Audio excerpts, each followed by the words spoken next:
নমস্কার বন্ধুরা, সবিতা কিচেনে সবাইকে স্বাগত। আজও আমি আরও একটা রেসিপি নিয়ে হাজির হয়ে গেছি।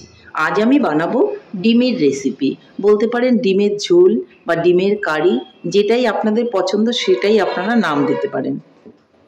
এটা গরম ভাতের সঙ্গে ভীষণই ভালো লাগে আর ঝটপট করে এটা বানিয়ে নেওয়া যায়। আগেই বলেছিলাম ঝটপট ডিম রান্না করব। আপনারা দেখতেই পাবেন যে কত অল্প সময়ের মধ্যে এই ডিম রেসিপিটা তৈরি করা যায়। খুব সহজ এবং খুব তাড়াতাড়ি রান্নাটা হয়ে যায়। গরম ভাতের সঙ্গে খাবেন, ভীষণই ভালো লাগবে, বা রুটি পরোটার সঙ্গেও কিন্তু আপনি এই ডিম রেসিপিটা খেতে পারেন। তাহলে আর দেরি না করে আপনারা দেখে নিন যে আমি এই ডিম রেসিপিটা কি করে বানালাম। ঝটপট ডিম রেসিপি বানাতে গেলে প্রথমে কিন্তু আমাকে ডিম নিয়ে নিতে হবে। আমি দেখুন এখানে ডিম নিয়ে নিয়েছি। আমি 6টা ডিম নিয়েছি আর আলু নিয়েছি। এগুলোকে আমি একসঙ্গেই সেদ্ধ করে নেব। ডিম আর আলুগুলো আমি সেদ্ধ বসিয়ে দিয়েছি। এদিকে নিয়ে নিয়েছি টমেটো, পেঁয়াজ, আদা, লঙ্কা, আর নিয়ে নেব ধনেপাতা। টমেটোটা আমি পুরোটা দেবো না, অর্ধেকটা দেবো, আর পেঁয়াজটাও আমি অর্ধেকটা দেবো। তাহলে এগুলো আমি সব কেটে রেডি করে নিচ্ছি। আর ওদিকে ডিম আর আলুটা সেদ্ধ বসিয়ে দিয়েছি। মশলাটা তাহলে আমি মিক্সিতে পেস্ট করে নিচ্ছি। এদিকে পেঁয়াজটা কুচি কুচি করে কেটে নিয়েছি আর অল্প ধনেপাতাও কেটে নিয়েছি। মিক্সিতে আমি মশলাটা পেস্ট করে নিয়েছি আর এর মধ্যে একটু জিরেও দিয়েছি। তাহলে আমার ঝটপট ডিম রান্না করার জন্য মশলাগুলো রেডি হয়ে গেছে। এদিকে আমি ডিমগুলোকে সেদ্ধ করে নিয়েছি।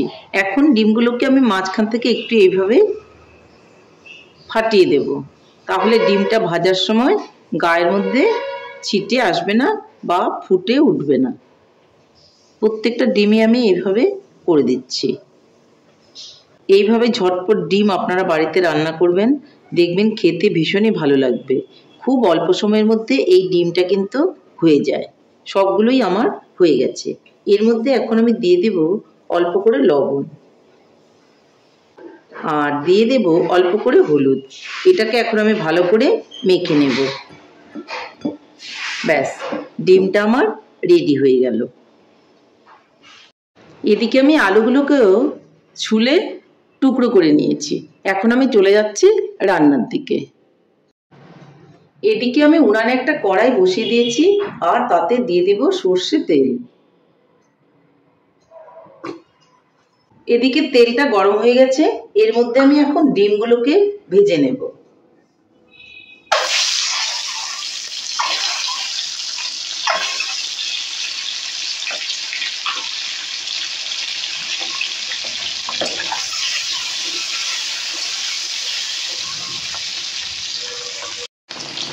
ডিমগুলো লাল লাল করে ভাজা হয়ে গেছে।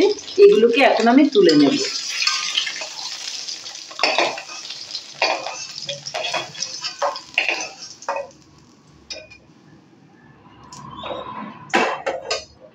এই তেলের মধ্যেই আমি আরো অল্প করে তেল দিয়ে দেব।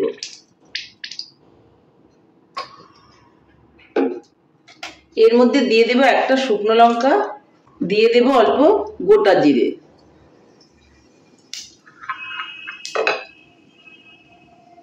সুন্দর একটা গন্ধ বেরোলে এখন এর মধ্যে আমি দিয়ে দিব পেঁয়াজ কুচি।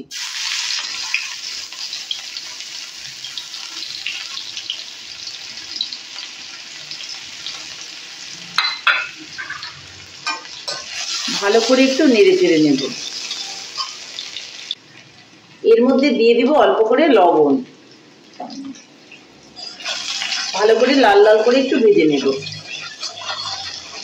পেঁয়াজটা ভাজা হয়ে গেলে এর মধ্যে আমি মশলাটা দিয়ে দেব।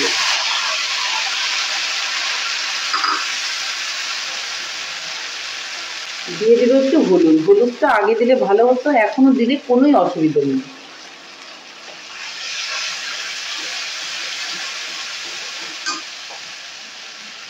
বাটিটা ধুয়েও একটু জল দিয়ে দিচ্ছি। মশলাটাকে ভালো করে আমি এখন কষিয়ে নেব। মশলাটা কিন্তু খুব সুন্দর করে কষানো হচ্ছে। দেখুন তেল ছাড়তে শুরু করেছে আর কালারটাও কত সুন্দর এসেছে। এই সময়ে আমি দিয়ে দেব আলুগুলো। আলুটা ভেজে রাখার কোনোই দরকার নেই। বলেছিলাম আগেই যে এই ডিমটা ঝটপট করে রান্না করা যায়, যার জন্য এই সময়ে আলুটা ভাজার কোনোই প্রয়োজন নেই। মশলাটা কষে গেল, আলুটাও সঙ্গে দিয়ে দিলাম। এখন এর মধ্যে দিয়ে দেব ডিমগুলো। সবগুলো একসঙ্গে খুব ভালো করে আমি নেড়ে চেড়ে একটু ভেজে নেব। দেখুন খুব সুন্দর করে কষে গেছে, কড়াইয়ে কিন্তু মশলাটা লাগতে শুরু করেছে। এই সময়ে আমি এখানে জল দিয়ে দেব। অবশ্যই কিন্তু গরম জল দিতে হবে।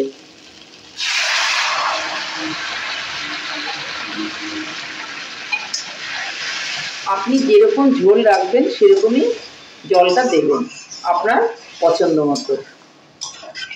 দেখুন কি সুন্দর হয়ে গেল, আর কত অল্প সময়ের মধ্যে আমার এই ডিম রেসিপিটা বানানো হয়ে গেল। এর মধ্যে এখন আমি দিয়ে দেব অল্প করে গরম মশলা। খুব বেশি দেওয়ার প্রয়োজন নেই, কারণ এখানে আমি ধনেপাতা একটু ইউজ করব। দেখুন ডিম কিন্তু আমার রেডি হয়ে গেল। এই সময়ে আপনারা লবণটা দেখে নেবেন।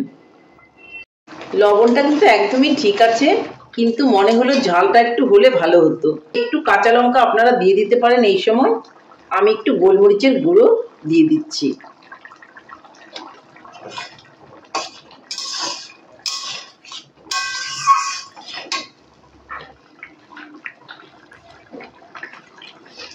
আমার ডিম কিন্তু রেডি হয়ে গেছে। এখন আমি উপর থেকে একটু ধনেপাতা দিয়ে দেব, দিয়ে একটু নেড়ে চেড়ে উনানটা অফ করে রেখে দেব। ব্যাস, উনানটা অফ করে দিচ্ছি। তাহলে এখন আমি ডিম রেসিপিটা যে বানিয়েছি সেটা নামিয়ে নিচ্ছি। আপনারা ডিমের ঝোল বা ডিমের কারি যেটাই ইচ্ছা বলতে পারেন। তাহলে আমার ডিমের রেসিপি ফাইনালি রেডি। তো বন্ধুরা, আমার রেসিপিটা কেমন লেগেছে? আমার রেসিপিটা যদি আপনাদের ভালো লাগে তাহলে লাইক, শেয়ার, কমেন্ট করতে ভুলবেন না। আর আপনি যদি আমার চ্যানেলের নতুন বন্ধু হয়ে থাকেন তাহলে চ্যানেলটা সাবস্ক্রাইব করার অনুরোধ রইল। পাশে থাকা বেল আইকনটি প্রেস করে রাখুন আমার নিত্য নতুন রেসিপির আপডেট পেতে। তাহলে আর দেরি কেন, ঝটপট এভাবে বানিয়ে ফেলুন ডিমের ঝোল বা ডিমের কারি বা ডিম রেসিপি। আর দেখবেন গরম ভাতের সঙ্গে খেতে ভীষণই ভালো লাগবে। তাহলে আর দেরি না করে ঝটপট বানিয়ে ফেলুন। নমস্কার, ভালো থাকবেন, সুস্থ থাকবেন। আবার দেখা হবে আরও একটা রেসিপির সঙ্গে।